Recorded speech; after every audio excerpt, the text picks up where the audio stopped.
Entonces, no siempre me doy cuenta cuando alguien está tratando de ingresar ya en lo que es esta hora.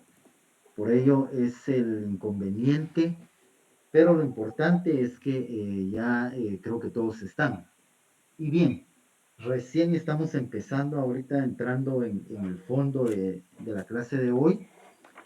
A los nuevos que acaban de ingresar, por favor, no se les olvide marcar su asistencia en el chat de esta videollamada, siempre colocando su número de control académico solamente y a la par la palabra presente. Y en lo único que hemos avanzado, bueno, se hicieron algunas preguntas en clase, ya hay 2 personas que tienen calificación y a los demás les he pedido que lean lo que es el material de apoyo que les acabo de compartir para que tengan una idea o noción general de lo que nos espera y que tratamos de ver en esta hora del curso. Y como veníamos diciendo, entonces las normas jurídicas tienen estrecha relación con las demás normas ideológicas, que fueron aquellas que vimos o vieron ustedes en lo que fue Introducción al Derecho 1, es decir, aquella famosa división de 4 tipos de normas de conducta, que es la moral, las normas morales, religiosas, convencionalismos sociales y las jurídicas. Y dentro de estas normas jurídicas que son las que desde luego más nos interesan porque vienen a constituir directamente lo que es el derecho objetivo o más que todo el derecho que nosotros vamos a aplicar, vamos a invocar en cualquier tipo de escrito o ya sea escritura pública y que nos sirve para hacer efectivo esos derechos y obligaciones con el cumplimiento de las obligaciones. Y bien, estas normas jurídicas entonces tienen ciertas características que también lo poseen las demás normas ideológicas, las que acabo de mencionar, pero estas son más propias del mundo del derecho, con sus características únicas y siendo estas características que están anotados ahí en ese material, aparece lo que son 4, me parece, es la exterioridad. Esto significa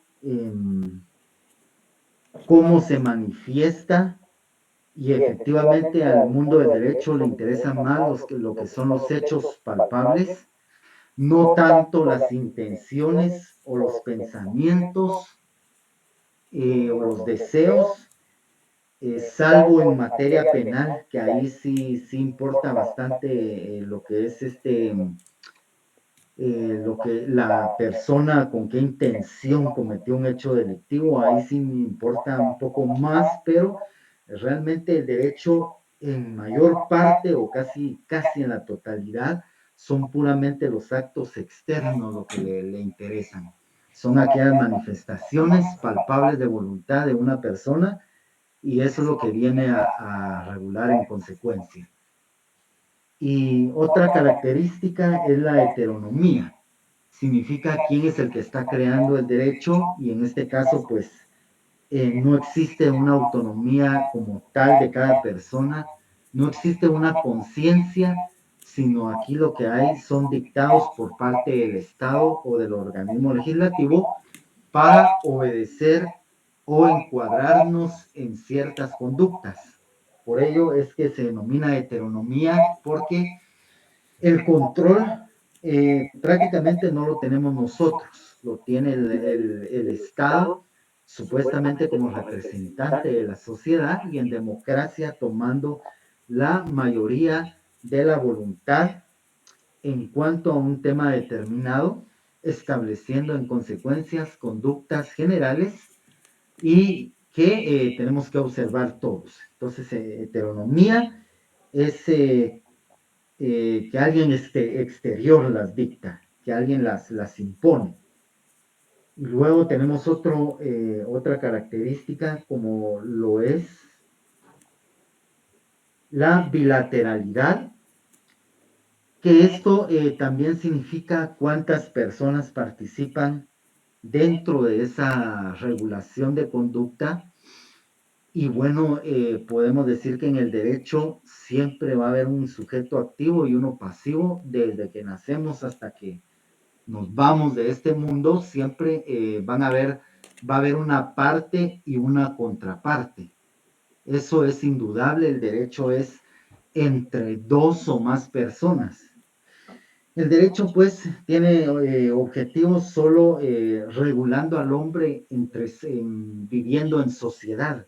No importa qué relación es la que va a regular. No sabemos si es entre patrón o uno como trabajador o al contrario, o uno como contribuyente, el Estado como receptor de los impuestos, o ya sea si es matrimonio, en qué calidad estamos, etcétera. Si es un negocio mercantil, somos vendedores o somos compradores o consumidores y así, etcétera. No hay nada que se salve de esa bilateralidad propia y exclusiva del mundo del derecho. El derecho no tendría sentido si regulara a una sola persona viviendo, por ejemplo. Derecho regula ciertas conductas entre dos o más personas. Y como lo digo, siempre va a aparecer un sujeto activo y un pasivo, un infractor y el que impone la pena si esto fuera un delito de derecho penal, por ejemplo. Y así es un, es una norma eminentemente bilateral. Siempre alguien va a cometer lo que está establecido en la norma y va a haber otro facultado para exigir el cumplimiento de esa norma. Y bien, tenemos la última característica que creo que es la que hace propia las normas jurídicas de las demás normas ideológicas, que estamos hablando del ingrediente de la coercibilidad. Y esto quiere decir de que toda norma jurídica por lo común lleva, ya sea expreso o implícita, una coercibilidad.